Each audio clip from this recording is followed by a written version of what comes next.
All right, so let's talk about something I think that is rarely, if ever, discussed in the real estate agent industry. However, I think that after we have this discussion in today's episode, it will expand your mind. It will allow you to think about your business completely differently than maybe the way you look at the way in which you do real estate sales today. So I want to get into what it means to niche down in order to blow up your business, to scale your business. And this concept, it's extremely rare, and it's very difficult for, I think, a lot of agents to wrap their mind around this.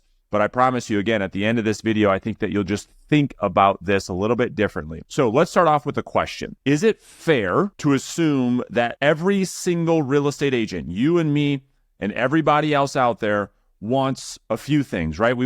First off, we want prospects to be the one who initiates the conversation, reaches out to us versus us being the one having to reach out to them. Is that fair? I mean, is that ridiculous to think? I don't think so. I think that most agents would prefer to have prospects that they want to work with, buyers and sellers, be the one to reach out to them to say, you come highly recommended. We've done our research. We'd love to meet with you. Are you too busy to meet with us?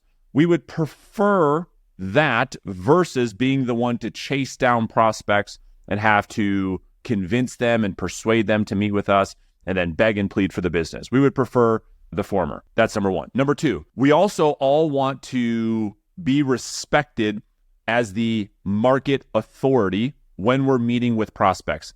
In other words, when we meet with a seller, we want to have the built-in positioning as the market authority, and therefore the sellers respect what it is that we suggest that they do. Price, terms, strategy, all of that, versus having sellers beat us up on every single thing, having the seller believe that they know more than you, and having this back and forth battle. We would prefer the opposite. And then lastly, we all want to make a lot of money. I mean, are those three things fair? That one, we'd rather have prospects reach out to us. Two, we want to have this built-in expert authority with prospects that do reach out to us.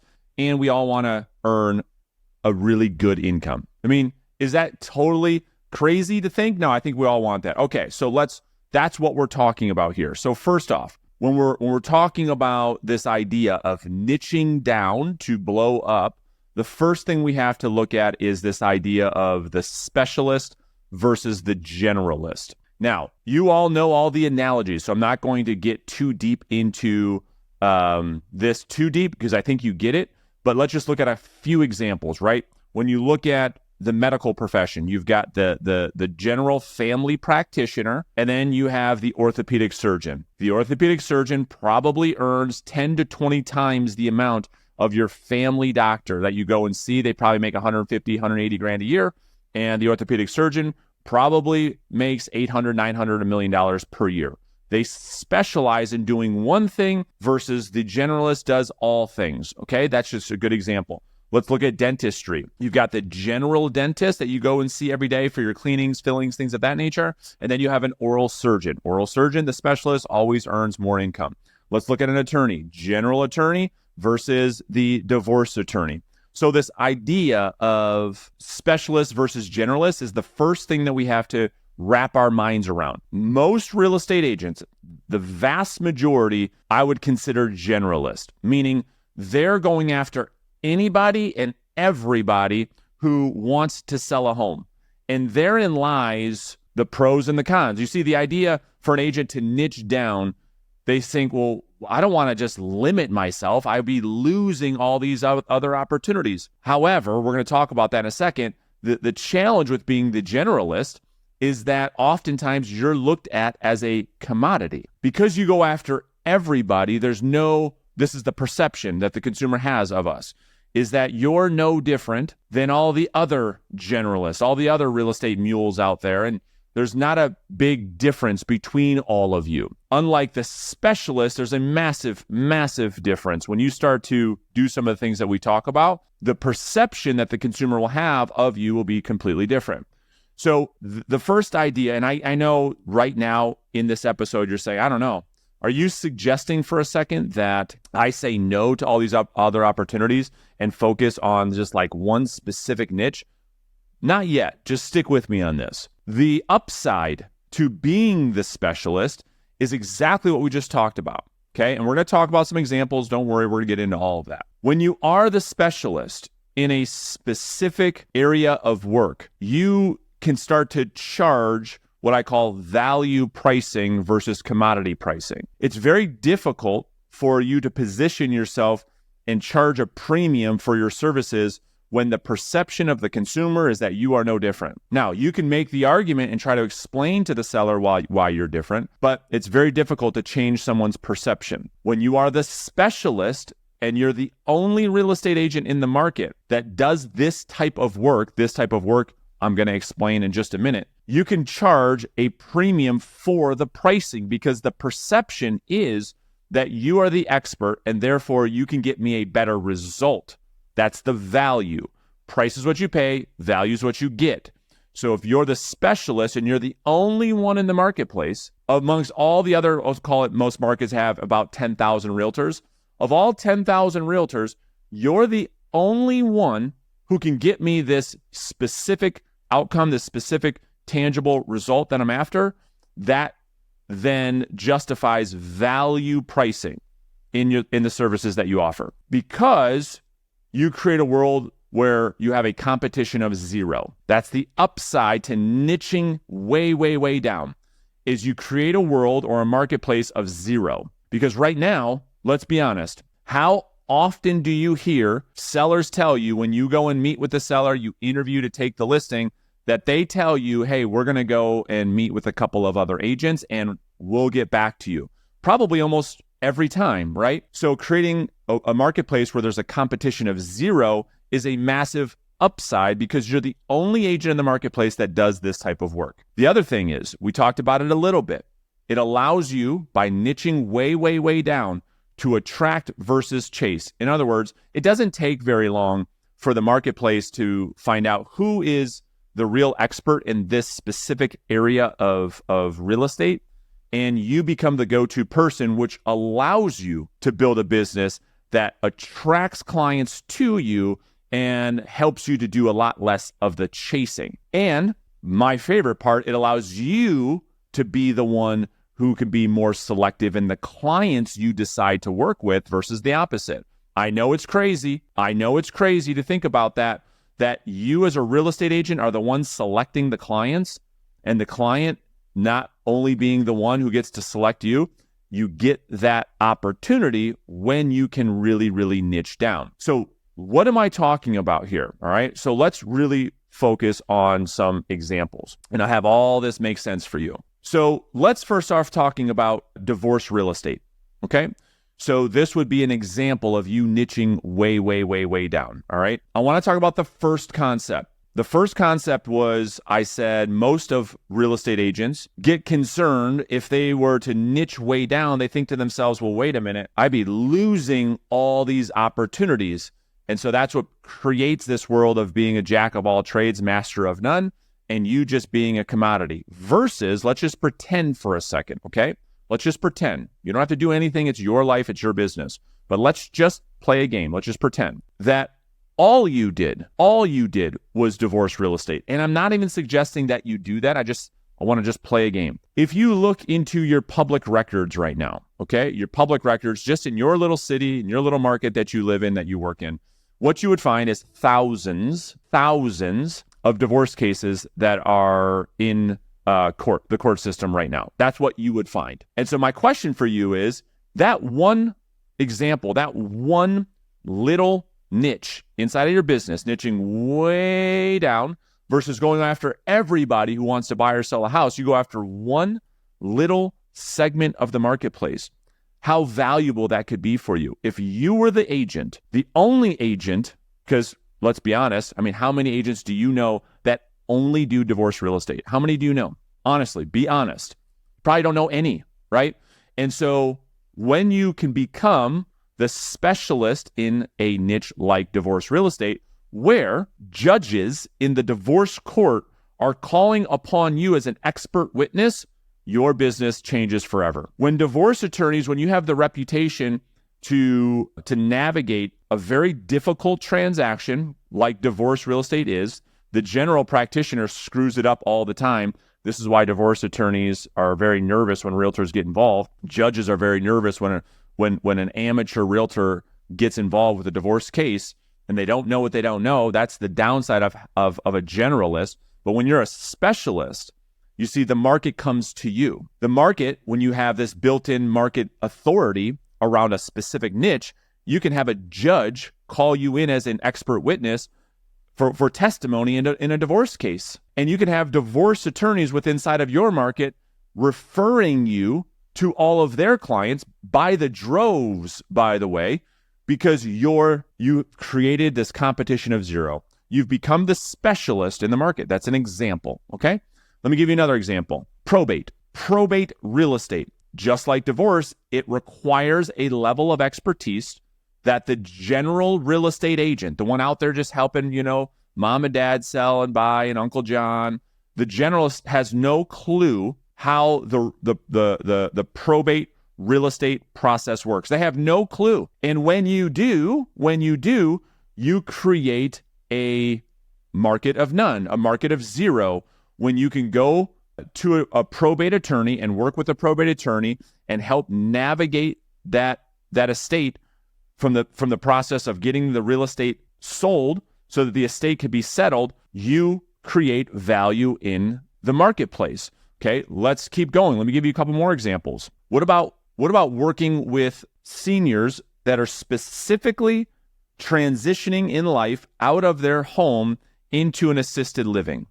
Let's just look at that as an example. You probably have some type of an assisted living facility going up on every corner in your market, like I do, like most people do. That's because we're seeing the greatest numbers of downsizers, of people right now, the baby boomers' parents. We're seeing this large demographic coming into an age that requires them to have assisted living. Well, what if that was your specialty? What if you were the agent that owned all of the relationships with all of the assisted living facilities in your town, and nobody could transition a senior because it takes a certain level of skill in order to help a senior get and navigate through this process, including working with elder care attorneys, okay? There's a lot that goes into working with the senior that the general real estate agent just doesn't understand. They don't have the specialized training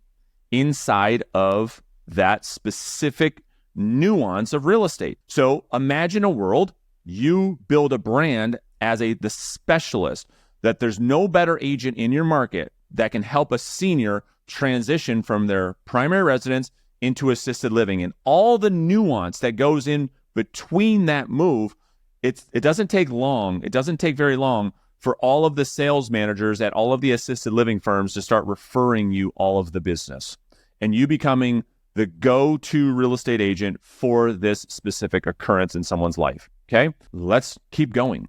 Let's talk about working specifically with doctors. Wow, Brandon, I never heard of that niche before. You mean you just work with doctors? Well, yeah, because what a doctor needs, especially early in their career, is completely different than your normal buyer and seller.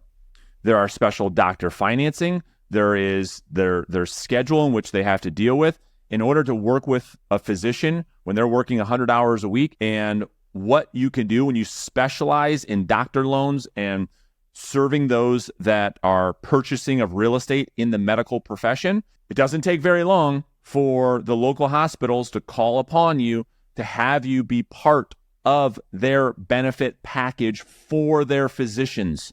So think about a world, the local physician groups are they're trying to recruit talent, right? That's what they're trying to do. Now you could be a part of their employee benefit package when it comes to recruiting, that we have specialized real estate agent partners, so that when you transition from, let's just say, Tampa, Florida, and we recruit you, now you're going to be working in Dallas, Texas, and you don't know anything about the local market. You have no time to figure out because we've got you working 80, 90, 100 hours a week. We've got to specialize. We've partnered with a local real estate agency who this is all that they do. They work with our physicians that come into our hospital, and they take care of the financing, they take care of the real estate, they take care of the entire process so that it's a huge burden off their plate. That's just an example. You could do the same thing with new construction. You could do the same thing with relocation. You could do the same thing with specific neighborhoods when it comes to maybe a luxury neighborhood where the properties are super unique. A question that most sellers will ask is, how many homes have you sold in here before? If someone's got a special, unique type of property, that's a question that comes up in an interview almost every single time. Well, what if that was all you focused on?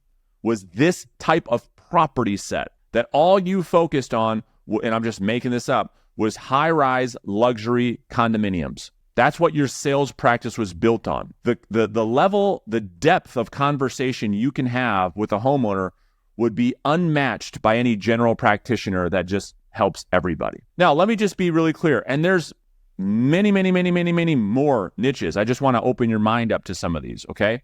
What I'm not saying is, well, does that mean I just turn away all of the other business? Maybe one day, like if you are so busy with your divorce real estate practice where you're managing 20, 30 listings and you couldn't serve maybe somebody that was just, a normal buyer or seller, perhaps you start to refer those out the same way that real professionals do. Like attorneys, if a divorce attorney gets a case for a bankruptcy, they don't just say, well, I've got this scarcity mindset, I might as well just take the business. No, I'm too busy focused on helping my divorce clients. I'll refer you to a bankruptcy attorney. That's what I'm talking about. But I'm not suggesting that you would do that from day one. What I am suggesting is that in addition to what you're already doing as it relates to your lead generation, is to start to think about a niche for you to go super deep on where there is no competition. This channel of business brings you great fulfillment, brings you great profit, and most importantly, allows you to provide real, tangible value to the marketplace. And it's because exactly what I said at the beginning of this video, which is when we talk about real estate, it's very rare that you hear about an agent who is a specialist. Most of us are generalists. We're just out there helping anybody with a pulse that wants to buy or sell houses. That's fine. Continue to do that. But if you can add this arm to your business, over time, you can start to build a real sales practice that accomplishes the first three things that we talked about. Number one, it starts to create a world where people are starting to contact you. Hey, we heard you are the real specialist in this area. We'd like to meet with you. Wouldn't that be nice? It allows you to, when you meet with these people, for them to sit there and listen and take your advice because you are the expert. It's no longer sellers saying, I don't know, I think this price makes more sense. I know this, I know that. That goes away. And it allows you to be in a position where you can earn an extremely high income based on your expertise. So as next steps, what can you do? Well, which niche? And again, there's a million of them. I don't want you to think in terms of, well, there's only divorce, probate. There's a ton more. We can have that conversation in the comments section. But what's one area in your life of expertise that maybe you know more about than anybody else that would allow you to position yourself as the true market authority? Focus on that. Get education around that niche. And then you can start to create a prospecting and a marketing campaign around positioning yourself as that expert and start to grow that arm of your business.